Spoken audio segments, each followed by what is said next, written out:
Imagine discovering that someone who claimed to love you was with someone else, as if your feelings were just pieces in a game you didn't know you were playing, or trusting a coworker, opening up about your vulnerabilities, sharing your plans hoping for partnership only to realize later that they used every word you said to climb up in your place, or even offering help without hesitation to someone who disappears the moment you are the one who needs support.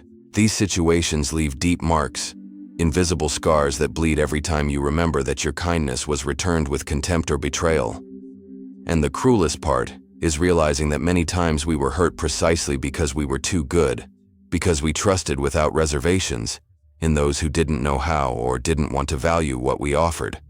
That's when the question arises that echoes in those who love genuinely but suffer for it. Why does this always happen to me? Or am I foolish for wanting to be good?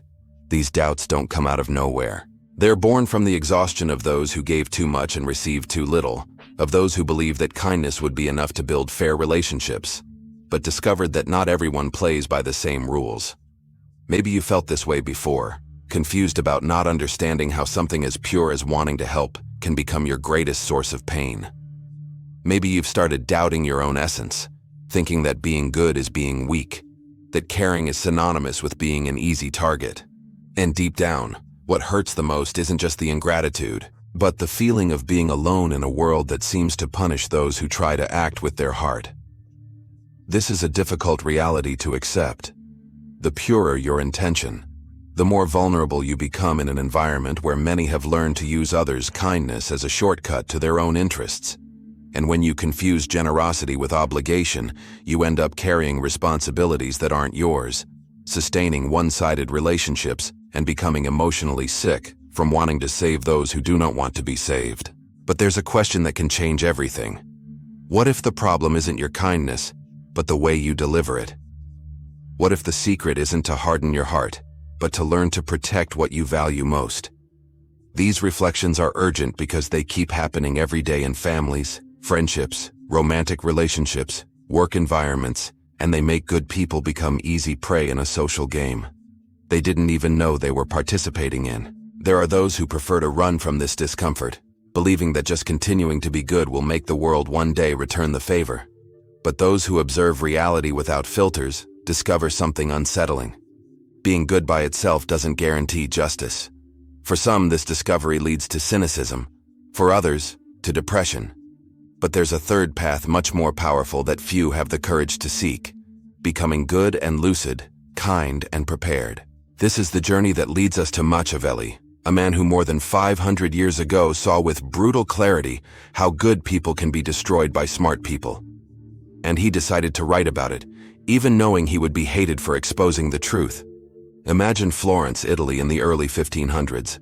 A city as beautiful as it was dangerous, where political alliances dissolved overnight, princes fought with their own brothers for power, and any sign of weakness was an open invitation for betrayals.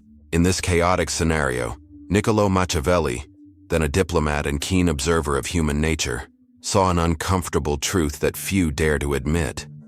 The world doesn't belong to the just who believe in imaginary rules, but to those who understand the real laws that govern relationships between people. Machiavelli witnessed kind leaders lose everything to cunning tyrants. He saw rulers who hesitated to make difficult decisions being overthrown without mercy.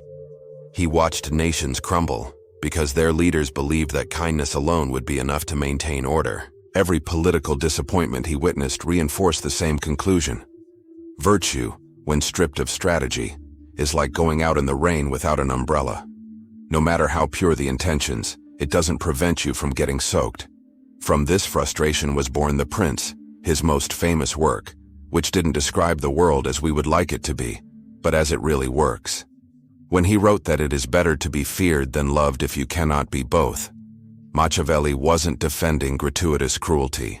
He was warning about the brutal reality that people's love is fickle and conditional, while the respect that comes from courage and clear boundaries tends to last longer. This message remains as current as it is uncomfortable. Even today, those who don't understand power dynamics tend to be pushed to the margins, while those who master these rules achieve prominent positions, not necessarily because they're more competent, but because they know how to position themselves. And this doesn't mean that everyone is bad, but that many, consciously or not, end up prioritizing what brings immediate advantage, even at the expense of those who confuse kindness with servitude. What's most disturbing is that these dynamics aren't restricted to the palaces of Florence or the intrigues among nobles of the past. They appear in modern offices where those who speak louder or play political games grow faster than those who simply work well. They emerge in relationships where those who play hard to get receive more attention than those who give their hearts openly. And they are present in families where those who create more drama usually receive more care than those who prefer to act with discretion.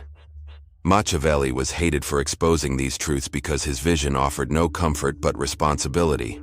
He reminded us that ignoring how human relationships really work doesn't make anyone morally superior, just more vulnerable. In a world where power flows to where it finds less resistance, those who never question, never impose limits, and live only to please become the easiest path for those who want to exploit, manipulate, or dominate. This is where many give up and start seeing the world as an irreparably cruel place, where there's only room for wolves, and where being a lamb is synonymous with condemnation. But this conclusion isn't just hopeless, it's also incomplete. There's a different path. Learning to protect your kindness without abandoning it. Developing discernment to know when to say yes or no. And realizing that establishing boundaries doesn't destroy generosity. On the contrary, it strengthens your ability to do good consciously and transformatively. This awareness, which Machiavelli called vu, is more than virtue in the moral sense. It's competence to deal with reality, skill to act effectively, and courage to see people as they are, not just as we would like them to be. Veru is the starting point for building lucid kindness that doesn't confuse itself with naivety. Have you ever wondered why, despite all your dedication, you always end up in the same position of giving more than you receive? Have you felt that no matter how much care, understanding, and help you offer, people not only get used to it, but start to expect, almost demand, that you continue sacrificing yourself without ever complaining? This cycle, which begins with the best of intentions, transforms kindness into a silent trap. The more you offer, the less you're valued. This trap doesn't arise because you're good, but because you confuse generosity with obligation. When your yes becomes automatic, you stop being seen as someone who chooses to help and start being treated as a permanent resource, as if you had no desires of your own or limits to impose. And the worst part is that in many cases, this willingness to serve comes from fear. Fear of displeasing, of being rejected, of no longer being loved. This fear disguised as kindness is exactly what allows people with self-interest to find in you the easiest path to achieve what they want. Machiavelli warned that naivety is the greatest danger for those who wish to keep their kindness intact in a world full of games of interest. The difference between kindness that builds and kindness that destroys lies in the ability to discern. Do you help because you want to, or because you fear being seen as selfish? Do you offer support expecting reciprocity, or because you believe your mission is to carry the weight of the world alone? Without these answers, your kindness, no matter how pure, becomes vulnerability. This confusion causes many kind people to end up becoming emotionally sick. With each betrayal, trust breaks. With each ingratitude, the feeling of not belonging grows. Each time they extend their hand and receive only indifference, doubt about their own worth arises. And so, little by little, these people start building emotional walls, distancing themselves from those who could reciprocate healthily while continuing to attract those who take advantage of their difficulty in saying no. In this scenario, understanding Veru is fundamental. Virtu doesn't mean abandoning compassion or becoming insensitive, but developing the ability to perceive which situations deserve your commitment and which require distance. It means recognizing that helping someone can't mean giving up on yourself. It also means accepting that saying no doesn't destroy healthy relationships. It only reveals who was interested in you as a person, and not just as a benefit. But achieving this discernment requires something few are willing to face: honest self-observation. It's easier to blame others for using your kindness than to admit that many times it was you who didn't establish clear boundaries. It's more comfortable to believe that the world is unfair than to recognize that you also have responsibility for allowing dynamics that now cause you suffering. Only the courage to look at yourself without lies or illusions allows you to build strong, sustainable, and free kindness. The true strength of those who are kind doesn't lie in never being hurt, but in knowing how to protect themselves without losing their essence. And this strength comes from discernment between helping by conscious choice or by fear of being rejected, between forgiving to move forward or forgiving to keep those who always hurt close by. This ability to differentiate is what transforms your kindness from an easy target into a source of respect, both self-respect and respect from others. Think about everyday situations at work. How many times have you taken on tasks that weren't yours to avoid conflicts in the family? How many times have you accepted impositions just to maintain apparent peace? In friendships or relationships, how many times have you failed to say what needed to be said so you wouldn't seem too harsh? Each concession made out of fear reinforces patterns where your kindness becomes currency to maintain people in situations that do not deserve your commitment. Veru, as Machiavelli saw it, is the ability to act strategically even when you have good intentions and not confuse kindness with naivety. It's realizing, for example, that helping someone doesn't mean solving everything for them. True help is supporting the other's growth, even if it means letting them face the consequences of their mistakes. Often the most loving attitude you can have is to say, "I believe you're capable of dealing with this. I'm here if you need guidance, but I won't solve it for you." This is the essential difference between kindness that empowers and kindness that weakens. Empowering kindness observes, questions, waits for signs of effort before offering support. Weakening kindness anticipates, eliminates obstacles, puts out fires that aren't yours, and thus prevents the other from developing maturity. In a world full of emotional predators, this latter form of kindness not only harms you, but also harms those you think you're helping. Look at the case of people who live saving friends or partners from constant crisis. Every time they solve everything, they confirm that that person can continue repeating the same mistakes without facing consequences. It's like giving fish every day to someone who refuses to learn to fish. It may seem compassionate, but in the long run, it destroys any possibility of growth. What seems like an immediate gesture of love becomes a prison for both. The helper becomes exhausted, and the receiver never learns. Veru applied in daily life manifests when you can observe situations clearly and ask questions before acting. Is this problem isolated or part of a pattern? Will my help actually solve or just postpone a lesson that needs to be learned? Am I offering support out of compassion or fear of not being accepted? These questions function as emotional compasses pointing out when your kindness is being used as a transformative force or as a trap that perpetuates destructive dynamics.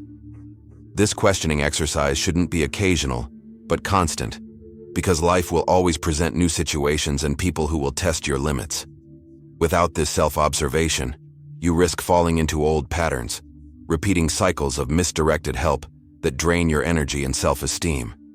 With it, your kindness becomes conscious, selective, and much more powerful. Veru also reveals itself in knowing how to say no without guilt. Understanding that refusing requests that exceed your limits isn't aggression, it's self-care. With each well-placed no, you reinforce the message that your generosity is a choice, not an obligation. That your kindness is valuable and therefore is not available to be exploited by those who only want comfort at your expense. Many good people tremble just hearing the word cunning. Some immediately associate it with malice, cheating, or manipulation. But this distorted view is precisely what makes so many kind people become easy targets in environments where naivety is exploited without mercy. Cunning, in essence, isn't evil. It's sharp perception, social intelligence, and the ability to act strategically. It's as Machiavelli affirmed, cunning is a neutral tool, and its morality depends exclusively on how you use it. Think of cunning as an emotional radar. It doesn't make you deceive anyone, but allows you to perceive signs that someone is trying to deceive you. It helps you anticipate intentions, recognize behavior patterns, identify empty promises, and understand when sweet words hide ulterior motives. In other words, cunning is like a GPS in hostile territory.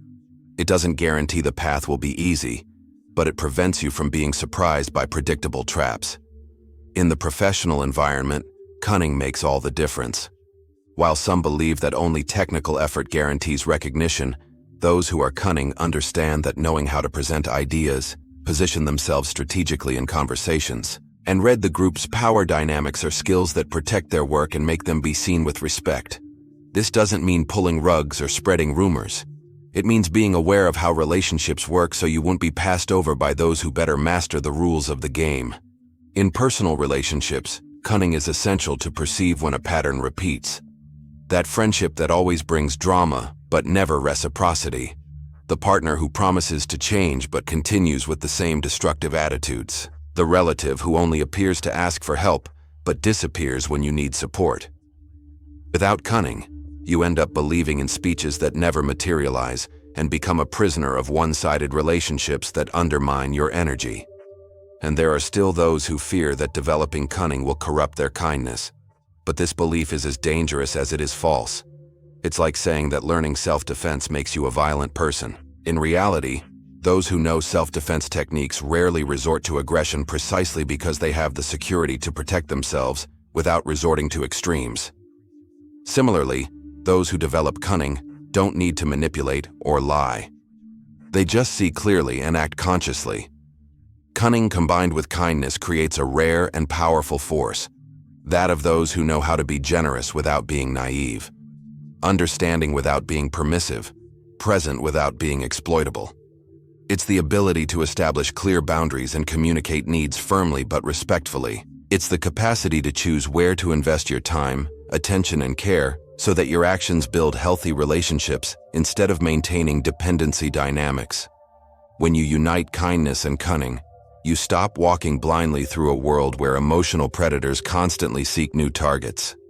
You start walking with confidence, knowing that your generosity is protected by discernment, and that anyone who tries to abuse it will find not a defenseless lamb, but someone who knows their own strengths. This posture, far from driving away the right people, attracts those who value relationships based on mutual respect and sincere reciprocity. It's no use understanding theories about virtue and cunning if you don't know how to apply this in real situations that daily test your patience, energy, and self-esteem. The first step is accepting that social life works like an invisible game in which some know the rules and others don't even realize there's a game happening. When you decide to learn these rules, it doesn't mean you'll start manipulating people, but that you'll stop being manipulated by them. In the professional environment, for example, intelligent kindness observes before acting. If a colleague frequently asks you to do tasks that belong to him, instead of silently taking on everything, you learn to say calmly and firmly, "I understand you're busy, but I also have deadlines to meet. Can we think together about a solution or redistribute the tasks?" This type of response demonstrates empathy, but also positioning, and prevents you from being seen as someone who always bears the overload. In meetings, cunning shows itself when you perceive subtle dynamics, who constantly interrupts others to impose themselves, who diverts topics to shine alone, who tries to put their failures on the backs of those who are quieter. Identifying these patterns helps you not fall into traps. Maintain your focus and present your ideas with confidence. And if necessary, know how to calmly expose an injustice that's happening without becoming an easy target or losing emotional balance. In the family, applying Veru means not confusing love with self-annihilation. Imagine someone who always solves everyone's problems, lends money that never comes back, interrupts their own commitments to attend to relatives at any hour, accepts unfair criticism silently to avoid fights. This pattern destroys emotional balance and creates toxic relationships where the kind person becomes the official resolver of everything, but does not receive support when they need it. Practicing lucid kindness here is recognizing when helping actually contributes to collective well-being and when it only perpetuates dependence and disrespect. In friendships, the combination between kindness and cunning reveals itself in the willingness to observe. Does this person only contact you when they need something, or are they also present when you go through difficulties? Do they show real interest in you, or just use your attention to relieve their own problems? By perceiving patterns, you can adjust your boundaries with serenity, without resentment, but also without continuing to feed one-sided relationships. In these three spheres, work, family, and friendships, the key is not to act on impulse. Instead of running to please or solve everything, take a pause, reflect, and ask, does my help strengthen or weaken this relationship? Am I acting by choice or by fear? Am I creating an environment of mutual respect or reinforcing a cycle of dependence? These questions are simple, but they radically change how you position yourself in the world. An important care imposing limits doesn't mean hardening your heart or becoming aggressive. On the contrary, those who know how to say no with serenity are usually more respected and manage to maintain healthy bonds in the long term. Those who only say yes out of fear end up accumulating resentment, which inevitably destroys any relationship, including with yourself. Remember, clear boundaries are the greatest proof of self-love and the foundation for any balanced relationship. There's a dangerous belief among good people. The idea that true kindness must be absolutely pure without any analysis or strategy, as if any practical reflection were a sign of selfishness or moral corruption. This mentality creates an emotional trap, because by fleeing from lucidity, the person starts believing that imposing limits or questioning others' intentions would make them less good. Thus, they remain trapped in unbalanced relationships, repeating patterns of sacrifice in the name of a purity that only exists in imagination. Dostoevsky, one of the greatest explorers of the human soul, made this evident in his novels and works like The Brothers Karamazov and Crime and Punishment. He showed characters who, by refusing to see the evil or unjust imposition of others, end up not only hurting themselves but allowing evil to prosper. Blind kindness in these cases becomes an involuntary accomplice to destructive behaviors because it fails to impose the minimum resistance necessary to interrupt abuse and injustice. Think of a father who, to not traumatize his child, never says no, never establishes limits, never demands responsibilities. He believes he's protecting the child with his kindness, but in practice, he creates someone unprepared to face reality, someone who will suffer much more when confronted with the inevitable frustrations of the adult world. The intention was loving, but the absence of firmness transformed kindness into permissiveness, and permissiveness into silent destruction. This same dynamic happens in friendships, relationships, and even professional environments. When you remain silent in the face of injustices to not seem bad, you contribute to their perpetuation. When you do everyone's work to avoid conflicts, you teach others that they don't need to assume their responsibilities. When you forgive infinitely without demanding change, you send the message that your boundaries can be ignored without consequences. And the saddest part, often those who suffer most from these cycles are exactly those you were trying to protect. Dostoevsky showed that true kindness isn't that which ignores reality, but that which has the courage to see good in evil and still chooses to do good. This deliberate, conscious choice is infinitely more powerful than the fragile kindness of those who close their eyes to avoid facing painful truths. Because lucid kindness not only preserves those who practice it, but also becomes a force of transformation in the surrounding environment. When you recognize that imposing limits is part of any healthy relationship, you discover that saying no in some moments is one of the most loving acts you can offer. You prevent others from losing themselves in destructive behaviors, preserve your energy, and create space for relationships based on mutual respect. This form of kindness is mature, sustainable, and much more impactful than kindness that's born only from the fear of being misinterpreted. Therefore, if you want your kindness to continue existing and expanding without destroying you, it's essential to trade the illusion of purity for the courage to act consciously. Only then will it be possible to offer care genuinely without becoming an accomplice to what you deep down most want to avoid. True freedom to be good without becoming weak begins when you decide to face reality as it is, not as you would like it to be. When you stop expecting everyone to share your principles and start observing others' intentions without naivety, you gain a powerful advantage: the possibility to consciously choose with whom it's worth investing your energy. This courage isn't comfortable. On the contrary, it requires dealing with the pain of admitting that some people will never change, that certain relationships only exist because you sustain everything alone, and that in some cases, continuing to insist is more harmful than walking away. But only lucidity gives you freedom. Freedom to say no without guilt, to establish limits without fear, to refuse roles that aren't yours. When you make this choice, your kindness becomes selective. And this doesn't diminish it. It makes it rarer and therefore more valuable. Your yes starts to have weight because it's no longer given out of fear or compulsion, but from genuine desire to contribute to those who deserve and reciprocate. This change is perceptible not only to you, but also to others.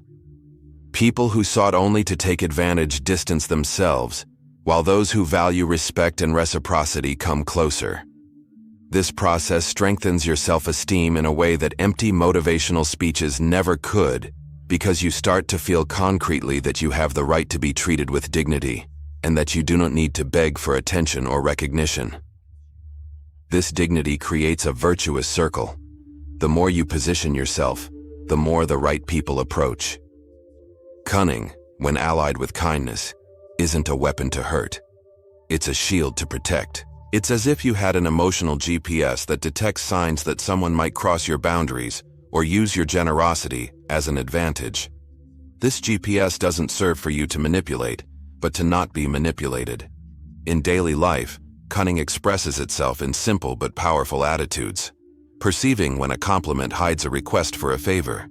Noticing when someone always appears only when they need something. Identifying subtle changes in the behavior of those who want to blame you for problems you didn't cause. It also reveals itself in the ability to listen more than you speak, observe before reacting, and reflect before making emotional decisions. Cunning allows you to respond with intelligence instead of reacting on impulse. If someone tries to corner you with emotional blackmail, you don't need to explode or give in. You can simply respond with serenity, making it clear that you recognize the game and won't participate in it. This posture disarms manipulations without generating unnecessary confrontations. And just as GPS doesn't guarantee roads without potholes, cunning doesn't eliminate all risks, but it drastically reduces the chances of you repeatedly falling into the same traps.